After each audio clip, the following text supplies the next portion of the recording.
ನಿಮ್ಮ ಮೋದಿ ಕೇರ್ಲಿಂದ ಎಣ್ಣೆ ನಮಗೆ ಭಾಳ ಉಪಯೋಗ ಆಗತ್ತದ್ರಿ. ಪहिले ಫಸ್ಟ್ ಒಂದು ಚಕರ್ನು ಕೊಟ್ಟಿದ್ರಿ. ರೈಟ್. ಈ ಚಕರ್ನು ಅದೇ ಯೂಸ್ ಮಾಡ್ಲಾಕತ್ತಿದ್ದೀವಿ. ಓಕೆ. ಅದರಿಂದ ನಮಗೇನು ಸರಿಯಾಗಿ ಅನ್ಸ್ಲತ್ತದ. ಹಾಂ. ಈಗ ಲಾಸ್ಟ್ ಟೈಮ್ ನಿಮಗೆ ಕಂಪೇರ್ ಮಾಡ್ಕೊಂಡ್ರೆ ಈಗ ನಿಮಗೆ DAP ಮತ್ತು ಅದೊಂದು ಇದನ್ನು ಹಾಕಿದ್ರೆ ಮಿನಿಮಮ್ 1 ಎಕರೆಗೆ ನಿಮ್ಗೆ ಎಷ್ಟು ಖರ್ಚು ಮಾಡ್ಕೋಬೋದು ರೀ? 1 ಎಕರೆಗೆ ನಮಗೆ ಒಂದು 10,000 ಮಿನಿಮಮ್ ಬರ್ತದೆ. 10,000. ಹಾಂ. 1 ಎಕರೆಗೆ ನಿಮ್ಗೆ 10,000 ಖರ್ಚು. ಹಾಂ. ಓಕೆ. ಈಗ ನೀವು ಆಲ್ಮೋಸ್ಟ್ ಈಗ ಈರುಳ್ಳಿ ಮತ್ತು ಗೋಧಿ ಮತ್ತು ಫಸ್ಟ್ ಡೋಸ್ ಇದು ಹೋದ ವರ್ಷ ಇದು ಸಣ್ಣದಿದ್ದಾಗ ತೊಗೊಂಡ್ರಿ. ಸಣ್ಣದಿದೆ ತೊಂದರೆ. ರೈಟ್. ಅದಕ್ಕೆ ಸ್ವಲ್ಪ ಸುಳಿ ಸಮಸ್ಯೆ ಇತ್ತು, ಅದನ್ನು ಸಿಂಪಡಣೆ ಮಾಡಿದಾಗ ಕ್ಲಿಯರ್ ಆಗೈತೆ ರೀ. ಹಾಂ. ರೈಟ್. ಈಗ ನೀವು ಇದನ್ನು ಈಗೇನು ಈಗ ಸೆಕೆಂಡ್ ಇದದಲ್ರಿ ಪ್ಲಾಟ್ ಅದಲ್ರಿ ಇದು?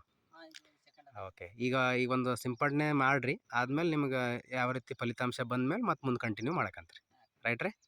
ಬರ್ರಿ. ನಮಸ್ತೆ, ಗುಡ್ ಮುದುಕೆ ಮಾರ್ನಿಂಗ್. ನಾನು ನಿಮ್ಮ ಬಸವರಾಜ್ ಮುದುಕೇರ್ ಭಾರತದಿಂದ. ಇವತ್ತು ಕಲಬುರಗಿ ಜಿಲ್ಲೆಯ ವೆಂಕಟಬೇನೂರು ಗ್ರಾಮದಲ್ಲಿ ಇದ್ದೀನಿ. ಆ್ಯಂಡ್ ಹೋದ ವರ್ಷ ಸಂಪೂರ್ಣವಾಗಿ ಗೋಧಿ ಬೆಳೆ ಆಗಿರ್ಬೋದು, ಈರುಳ್ಳಿ ಬೆಳೆ ಆಗಿರ್ಬೋದು, ಸಂಪೂರ್ಣವಾಗಿ ಮತ್ತು ಕಬ್ಬಿನ ಬೆಳೆಗೆ ಒಂದು ಸುಳಿ ಸಮಸ್ಯೆ ಇತ್ತು. ಅದಕ್ಕೆ ಶರಣು ಸರ್ ಬಳಸ್ಕೊಂಡಿದ್ದಾರೆ ಕಂಪ್ಲೀಟಾಗಿ.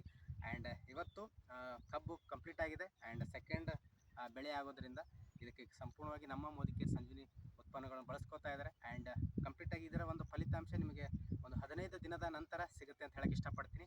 ಆ್ಯಂಡ್ ಇವತ್ತು ಯಾರ್ದೆಲ್ಲ ಕಬ್ಬಿನ ಬೆಳೆ ಕಂಪ್ಲೀಟಾಗಿ ಫಸ್ಟ್ ಆಗಿದೆ, ಸೆಕೆಂಡ್ ಯಾರು ಪ್ರಾರಂಭ ಮಾಡಿದ್ರಿ, ಥರ್ಡ್ ಆಗಿರ್ಬೋದು, 3ನೇ ಬೆಳೆ ಯಾರು ಪ್ರಾರಂಭ ಮಾಡ್ತಾ ಇದ್ರಿ, ಕಂಪ್ಲೀಟಾಗಿ ನೀವು ಈಗ ಏನು ಗೊಬ್ಬರನ ಹಾಕ್ತಾ ಇದ್ದೀರಿ ಅದಕ್ಕೆ ಎಷ್ಟು ತೊಗೊಂಡ್ರಿ ಅಂತ ನಿಮ್ಗೆ ಗೊತ್ತಿದೆ ಆಲ್ರೆಡಿ.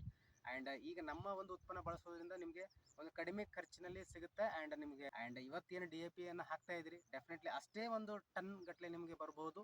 ಆ್ಯಂಡ್ ನಿಮಗೆ ಜಾಸ್ತಿ ಒಂದು ಗೊಬ್ಬರವನ್ನು ಯಥೇಚ್ಛವಾಗಿ ನೀವು ಬಳಕೆನ ಮಾಡ್ಕೋತಾ ಇದ್ದೀರಿ ನಾವು ವಿಸಿಟ್ ಮಾಡೋದ ಪ್ರಕಾರ. ಹಾಗಾಗಿ ಇದು ಲಿಕ್ವಿಡ್ ಆಗಿರುತ್ತೆ. ಒಂದು ನಿಮಗೆ ಕಂಪ್ಲೀಟಾಗಿ ಒಂದು ಬ್ಯಾರಲ್ ಮೂಲಕ ನಾವು ನಿಮಗೆ ನಿಮ್ಮ ಹೊಲದಲ್ಲಿ ಅದನ್ನ ಯಾವ ರೀತಿ ಬಿಡಬೇಕನ್ನೋದು ಕಂಪ್ಲೀಟಾಗಿ ಸಂಪೂರ್ಣ ಮಾಹಿತಿ ಕೊಡ್ತೀವಿ ಅಂತ ಹೇಳ್ತಾ, ಆ್ಯಂಡ್ ಕಡಿಮೆ ಖರ್ಚಿನಲ್ಲಿ ನೀವು ಕಬ್ಬಿನ ಬೆಳೆ ಆ್ಯಂಡ್ ಟನ್ ಗಟ್ಟಲೆ ತೊಗೊಳ್ಬೇಕು ಅಂತ ಅಂದ್ಕೊಂಡಿದ್ರೆ ಡೆಫಿನೆಟ್ಲಿ ನನ್ನ ಮೊಬೈಲ್ ನಂಬರ್ ಇದೆ, ಕಂಪ್ಲೀಟಾಗಿ ಕಾಲ್ ಮಾಡ್ಕೊಳ್ಳಿ ಅಂತ ಹೇಳ್ತಾ, ಆ್ಯಂಡ್ ಇನ್ನಷ್ಟು ಹೆಚ್ಚಿನ ಮಾಹಿತಿಗಾಗಿ ಆ್ಯಂಡ್ ಕಂಪ್ಲೀಟಾಗಿ ನನ್ನ ಸಂಪೂರ್ಣ ಒಂದು ಯೂಟ್ಯೂಬ್ ಚಾನಲ್ ಇದೆ. ಯಾರು ಇನ್ನೂ ನನ್ನ ಚಾನಲ್ಗೆ ಸಬ್ಸ್ಕ್ರೈಬ್ ಮಾಡ್ಕೊಂಡು ಅಂತ ಹೇಳಿದ್ರೆ ಆ ಚಾನಲ್ಗೆ ಸಬ್ಸ್ಕ್ರೈಬ್ ಮಾಡ್ಕೊಳ್ಳಿ. ಆ್ಯಂಡ್ ಒಂದಿಷ್ಟು ಫಲಿತಾಂಶ ಜೊತೆ ಬರ್ತೀನಿ. ಅಲ್ಲಿವರೆಗೂ ನಮಸ್ಕಾರ. ಆ್ಯಂಡ್ ಈ ವಿಡಿಯೋನ ಪ್ರತಿಯೊಬ್ಬ ಕಬ್ಬಿನ ಬೆಳೆಗಾರರಿಗೆ ಶೇರ್ ಮಾಡಿ. Thank you.